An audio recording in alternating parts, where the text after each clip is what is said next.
Selamat pagi, teman-teman. Saya sangat senang bisa bertemu dengan kalian hari ini di kelas ini. Sebelum kita mulai, saya ingin mengingatkan bahwa kelas ini adalah tempat untuk berdiskusi, bertanya, dan belajar bersama. Jangan ragu untuk berbagi pendapat atau mengajukan pertanyaan, karena setiap masukan dari kalian sangat berharga.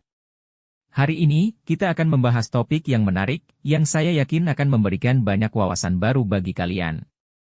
Mari kita mulai.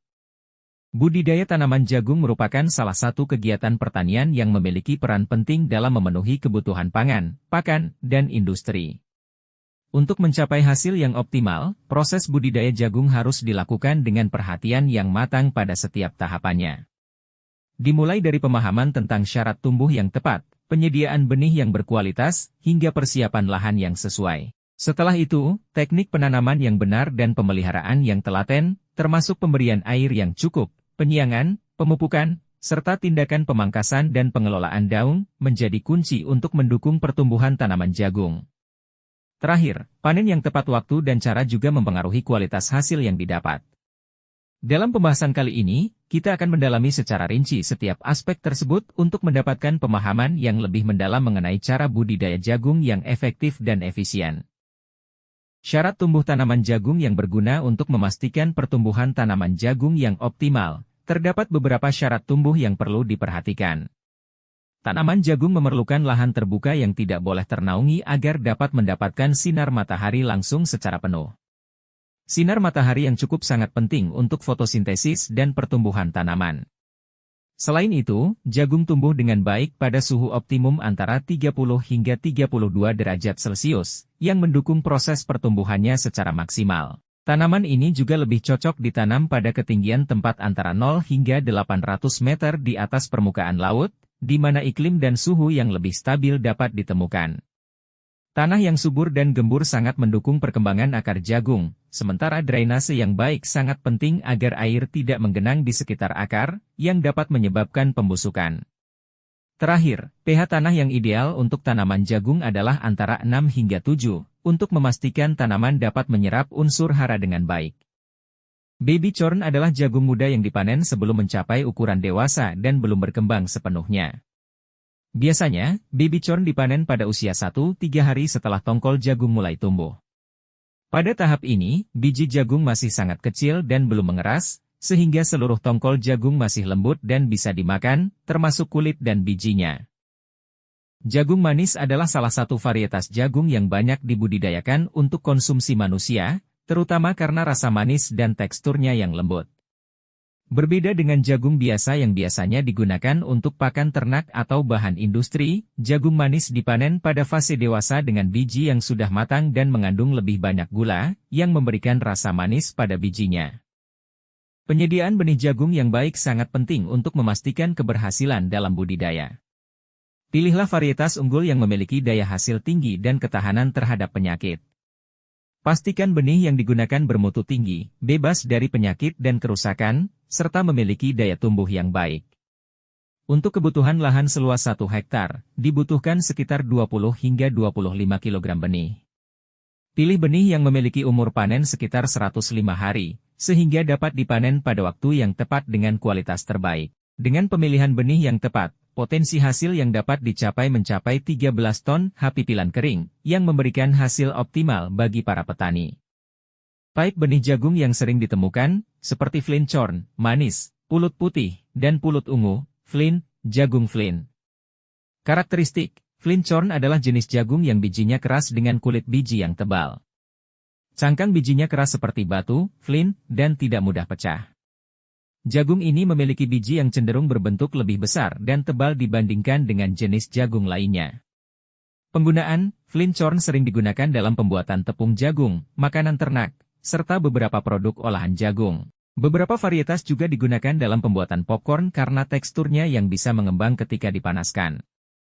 Ciri khusus, jagung flint memiliki ketahanan yang baik terhadap hama dan kondisi lingkungan yang tidak terlalu ideal. Biasanya, jagung ini memiliki rasa yang sedikit lebih keras dan kurang manis dibandingkan dengan jagung manis. Jagung manis. Karakteristik, jagung manis memiliki biji yang lebih lembut, berwarna kuning cerah, dan memiliki rasa yang lebih manis dibandingkan dengan jagung lainnya. Pada jenis jagung ini, kandungan gula dalam biji jagung lebih tinggi, yang membuatnya sangat digemari untuk dikonsumsi langsung maupun untuk olahan makanan. Penggunaan jagung manis banyak digunakan dalam makanan sehari-hari, seperti direbus, dipanggang, atau dijadikan bahan masakan seperti sup dan salad. Jagung manis juga sering dikalengkan atau dibekukan untuk konsumsi di luar musim panen.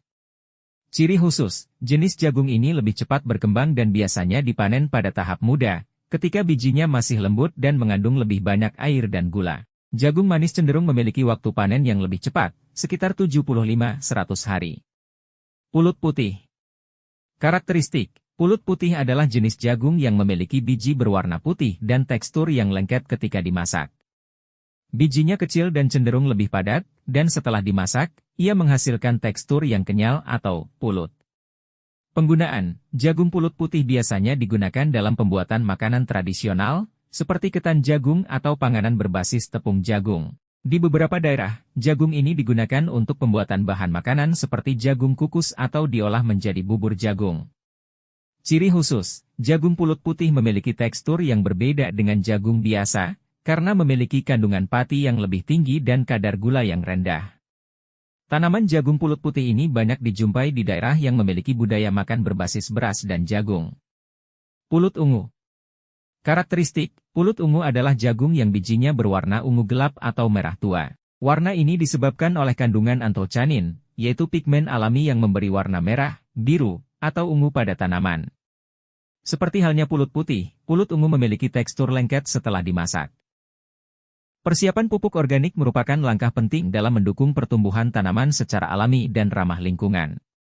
Pupuk organik terbuat dari bahan-bahan alami yang dapat memperbaiki kesuburan tanah, meningkatkan aktivitas mikroorganisme tanah, serta menyediakan unsur hara yang dibutuhkan oleh tanaman.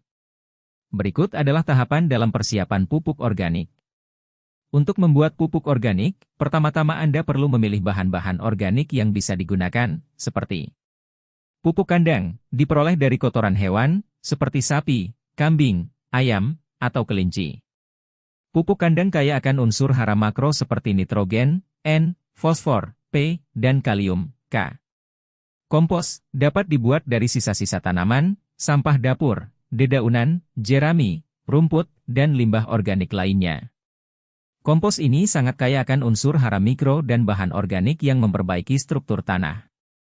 Pupuk hijau, tanaman yang ditanam untuk diolah menjadi pupuk, seperti legum, kacang-kacangan, yang bisa menambah kandungan nitrogen dalam tanah. Pupuk daun atau limbah tanaman, seperti daun yang sudah kering, ranting pohon, atau batang tanaman. Bahan-bahan ini bisa dihancurkan dan digunakan untuk membuat kompos atau mulsa. Persiapan lahan yang baik sangat penting untuk memastikan pertumbuhan tanaman yang optimal. Langkah pertama adalah menghilangkan gulma yang dapat mengganggu tanaman dengan cara mencabut atau membajak tanaman pengganggu tersebut. Selanjutnya, menggemburkan tanah dilakukan untuk memperbaiki struktur tanah, memudahkan akar tanaman berkembang, serta meningkatkan aerasi tanah. Setelah tanah gembur, langkah berikutnya adalah membentuk larikan-larikan untuk penanaman yang teratur dan mempermudah pengairan. Terakhir, untuk memperbaiki pH tanah dan menyediakan unsur hara yang dibutuhkan, memberikan dolomit akan membantu menetralkan tanah yang terlalu asam dan memberikan kalsium serta magnesium yang penting bagi tanaman. Waktu tanam jagung sangat bergantung pada jenis lahan yang digunakan. Untuk lahan sawah, waktu tanam yang disarankan adalah MK, musim kemarau, sedangkan untuk tanah tegalan, bisa menggunakan MK atau MH, musim hujan, tergantung pada ketersediaan air. Dalam hal jarak tanam, ada beberapa pilihan yang dapat disesuaikan dengan kondisi lahan dan tujuan budidaya, seperti 40 x 80 cm, 20 x 80 cm, 30 x 75 cm, atau 25 x 75 cm. Jarak tanam ini berfungsi untuk memberikan ruang yang cukup bagi pertumbuhan akar dan tajuk tanaman. Untuk cara tanam, terdapat beberapa metode yang bisa digunakan, antara lain tugal, lubang tanam dibuat menggunakan tongkat, cuklak, penanaman dengan cara meletakkan benih di atas lubang yang digali, dan sisipan, menyisipkan benih di sela tanaman yang sudah ada. Terakhir, untuk jumlah benih per lubang, biasanya satu lubang ditanam dengan 1-2 benih, untuk memastikan kecambah yang sehat dan mengurangi pemborosan benih. Beberapa model penanaman yaitu model baris ganda bekas melon dan model baris ganda bekas tebu. Selanjutnya, etiolasi pada tanaman jagung merujuk pada kondisi pertumbuhan yang tidak normal akibat kekurangan cahaya, yang menyebabkan tanaman tumbuh lebih panjang, pucat, dan lemah. Proses ini sering terjadi pada tanaman jagung yang ditanam di tempat teduh atau ketika tanaman terlalu rapat sehingga menghalangi masuknya cahaya matahari yang cukup. Pada tanaman jagung yang teretiasi, daun menjadi lebih pucat dan batangnya lebih panjang dari biasanya, namun daya tahannya cenderung lebih rendah. Oleh karena itu, penting untuk memastikan tanaman jagung mendapatkan sinar matahari yang cukup agar dapat tumbuh secara optimal dan menghasilkan produktivitas yang baik.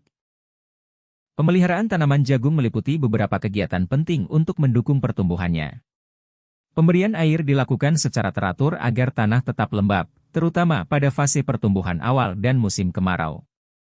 Pemupukan juga perlu dilakukan untuk memenuhi kebutuhan unsur hara tanaman, baik melalui pemupukan dasar maupun pemupukan susulan di saat-saat kritis pertumbuhan. Selain itu, penyiangan dilakukan untuk menghilangkan gulma atau tanaman pengganggu, dengan metode dangir, penyiangan menggunakan tangan atau alat kecil, dan ipuk, penyiangan dengan cara mencabut gulma dari akarnya. Salah satu tindakan pemeliharaan lainnya adalah defoliasi, oset, yang dilakukan untuk mengurangi daun-daun yang tidak produktif dan memungkinkan sisa tanaman lebih fokus dalam menghasilkan biji jagung yang maksimal. Terakhir, pemangkasan, pocok, dilakukan untuk mengatur jumlah tunas atau cabang yang tumbuh, guna meningkatkan kualitas hasil tanaman jagung yang diinginkan. Pemberian air pada tanaman jagung sangat penting untuk mendukung pertumbuhannya, terutama pada fase awal dan saat tanaman membutuhkan suplai air yang cukup. Waktu pemberian air yang ideal adalah setelah penanaman untuk memastikan bibit jagung dapat tumbuh dengan baik, setelah pemupukan untuk membantu penyerapan unsur hara, serta sesuai dengan kondisi lahan yang memerlukan pengairan tambahan. Sumber air yang dapat digunakan untuk irigasi meliputi irigasi dari saluran air, sumur dan sumur bor sebagai sumber air bawah tanah, waduk untuk pasokan air yang lebih besar, serta air hujan yang bisa dimanfaatkan sebagai sumber alami. Cara pemberian air dapat dilakukan dengan metode kocor, mengalirkan air ke akar tanaman secara langsung, sirat, penyiraman dengan menggunakan alat penyiram, dan lap, pemberian air secara merata ke seluruh lahan melalui saluran irigasi atau sistem gembor. Pemberian air yang tepat akan memastikan tanaman jagung tumbuh optimal dan menghasilkan hasil yang maksimal. Pemupukan yang efektif pada tanaman jagung memerlukan perhatian khusus pada 5 prinsip utama, yaitu tepat waktu, tepat jenis, tepat dosis, tepat cara, dan tepat sasaran. Tepat waktu berarti pemupukan dilakukan pada saat yang tepat, seperti setelah penanaman, pada fase vegetatif, dan menjelang pembungaan untuk mendukung pertumbuhan tanaman. Tepat jenis mengacu pada pemilihan pupuk yang sesuai dengan kebutuhan tanaman jagung, seperti pupuk nitrogen untuk mendukung pertumbuhan daun, fosfor untuk pembentukan akar, dan kalium untuk meningkatkan ketahanan tanaman. Tepat dosis berarti pemberian pupuk dalam jumlah yang sesuai dengan kondisi tanah dan kebutuhan tanaman, menghindari overdosis yang dapat merusak tanaman. Tepat cara mencakup metode pemupukan yang benar, seperti pemupukan dasar, pemupukan susulan, atau pemupukan foliar. Terakhir, tepat sasaran mengharuskan pupuk diberikan pada tempat yang tepat, seperti sekitar pangkal tanaman atau pada area yang paling membutuhkan unsur hara. Dengan mengikuti kelima prinsip ini, pemupukan akan lebih efektif dalam mendukung pertumbuhan tanaman jagung dan menghasilkan hasil yang optimal. Pemupukan pada tanaman jagung perlu dilakukan dengan memperhatikan jenis pupuk, dosis yang tepat, serta waktu pemupukan yang sesuai untuk memastikan tanaman mendapatkan nutrisi yang optimal. Petroganik diberikan sebanyak 500 kg pada hari tanam, 0 HST, sementara Ponska diberikan 150 kg pada 0 HST dan 150 kg lagi pada 20 HST. Urea diberikan dalam 3 tahap, yaitu 75 kg pada 0 HST, 75 kg pada 20 HST, dan 150 kg pada 35 HST. Untuk pupuk kandang, dosis yang diberikan berkisar antara 10-20 ton per hektar sebelum tanam. Pemupukan dengan Ponska dilakukan sebanyak 300 kg pada 7 HST dan 300 kg lagi pada 30 HST, sementara urea diberikan 300 kg pada 7 HST dan 300 kg lagi pada 30 HST. Cara pemupukan dilakukan dengan metode tugal, yaitu pupuk ditanam di antara dua tanaman jagung, kemudian campuran ponska dan urea langsung ditutup dengan tanah di sekitarnya untuk mengurangi volatilitas dan memastikan pemupukan terserap dengan baik oleh akar tanaman. Tanaman jagung yang kekurangan hara setelah penanaman dan dibiarkan tanpa pemeliharaan yang memadai akan menunjukkan gejala pertumbuhan yang tidak optimal. Tanaman akan terlihat kerdil, dengan pertumbuhan yang terhambat dan daunnya menguning, menandakan adanya kekurangan unsur hara seperti nitrogen. Akibatnya, buah jagung yang dihasilkan menjadi kecil-kecil bahkan ada yang tidak berisi karena tanaman tidak mampu menyerap nutrisi yang cukup untuk mendukung perkembangan biji jagung yang baik. Oleh karena itu, pemeliharaan yang tepat, termasuk pemupukan, sangat penting untuk memastikan tanaman jagung dapat tumbuh sehat dan menghasilkan hasil yang maksimal. Demikianlah materi yang dapat kita bahas hari ini mengenai budidaya tanaman jagung. Semoga penjelasan yang telah diberikan dapat memberikan pemahaman yang lebih mendalam dan bermanfaat bagi kita semua. Jangan ragu untuk bertanya jika ada hal yang kurang jelas, karena diskusi dan pertanyaan sangat